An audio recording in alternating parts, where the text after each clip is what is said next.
Hello and welcome to another edition of Pet Dragon Poetry. I'm currently here. You can see like waterfalls and stuff. Yeah.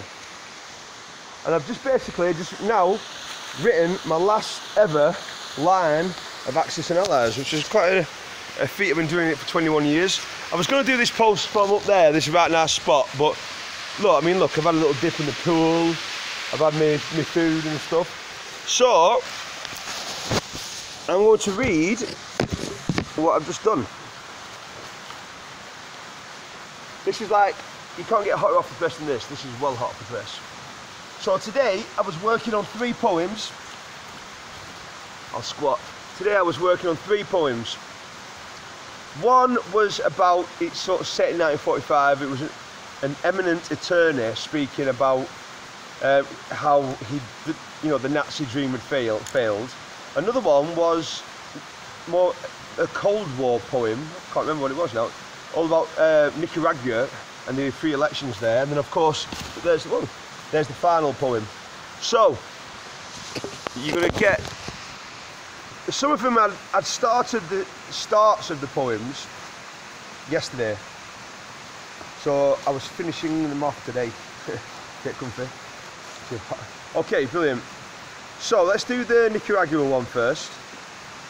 So you can see where the black ink is where I began it from today. The last ever 40 lines or so of Axis and Allies, composed at the top of a mountain by a waterfall. Yeah. Woo! Fucking did it. Anyway, let's do this shit. Okay. The villagers of Nicaragua welcome Thessarians, Sandinistas as liberators from the jaguar that are tyrannies. They have released us from servile lives beneath dictatorships, the rope that cuts like knives, the cup that burns the lips.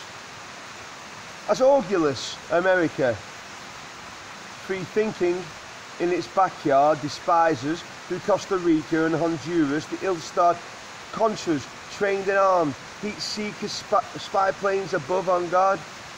Alas, it finds its fierce hands are tied when free and fair elections there applied.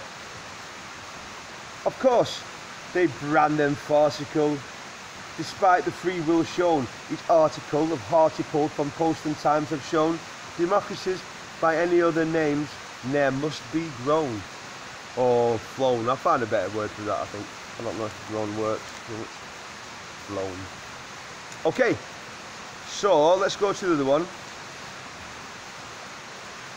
Like again, you can see the blue was yesterday, the black's today, and there's the notes on that side of the paper. So they're all notes what I've researched.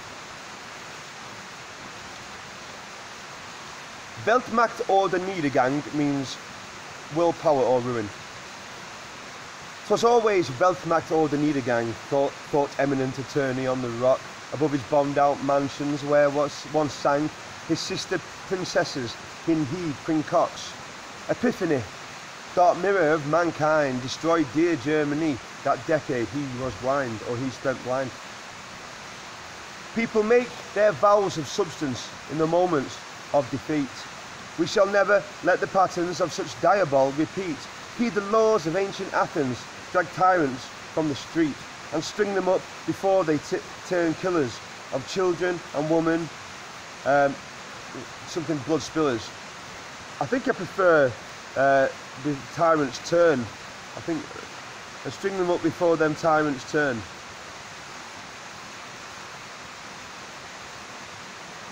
Oh, we'll sort it out anyway. But I think the turn is the better, most natural end there. Okay.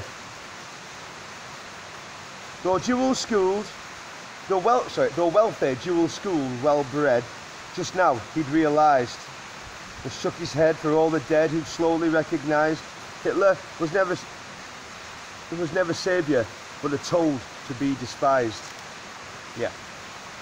It's got to go through one more process. I'm going to be going to Saloniki soon, and then I'm going to spend a week typing up the new poems and uploading the 900 cantos.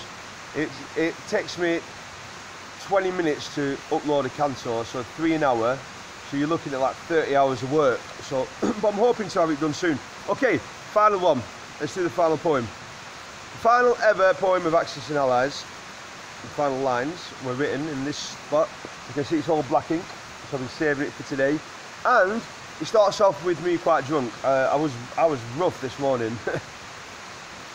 Anyway, awesome. Woohoo! Yes, I finished it. Nausea. With groggy noggin, 9 o'clock, drunk still, I step by step be sobered up the slopes, while dragonflies in escort hill to hill, a spirit freed from toil which here elopes with muses 9, naked in pools and falls, inviting me to dine on melon, wine and rolls. Now, that's not such an amazing line, but I don't really give a shit anymore. It's like, it's nice. I don't have to be fancy. With breakfast done, the climb began, force following the shadow of something more than that young man who started this years ago. From path to rock, I laughed and ran this way. There's a line missing. We'll come to that. From path, there's one more line to write. Can you believe that shit? From path to rock, I laughed and ran. Gigolo. Yeah, she's like laughed and ran. A joyous gigolo. Yeah, that's it. The last time around, actually, a joyous gigolo. I like that. See, you've got the yeah. From path to rock, I laughed and ran. A joyous gigolo. This way, say Cleo and Calliope, beside the falls, strumming ukulele. And then I'll switch it to third person. He dove into that perfect pool with bed of autumn leaves, and found the stool of granite cool. He elegant receives one final line of poetry. What tapestry he weaves. And this is called the Gria Vathra. So there we have it. My epic will never be composed. I like the fact that I had to do one last line on camera, and it turned out to be Joyous Gigolo, which is probably what I am. So let's just have one look at this place. This is where Damian Beeson Bullen, from Burnley, Lancashire, born 11th of June 1976, on the 21st of August 2020, finished his epic poem in this romantic mountain top.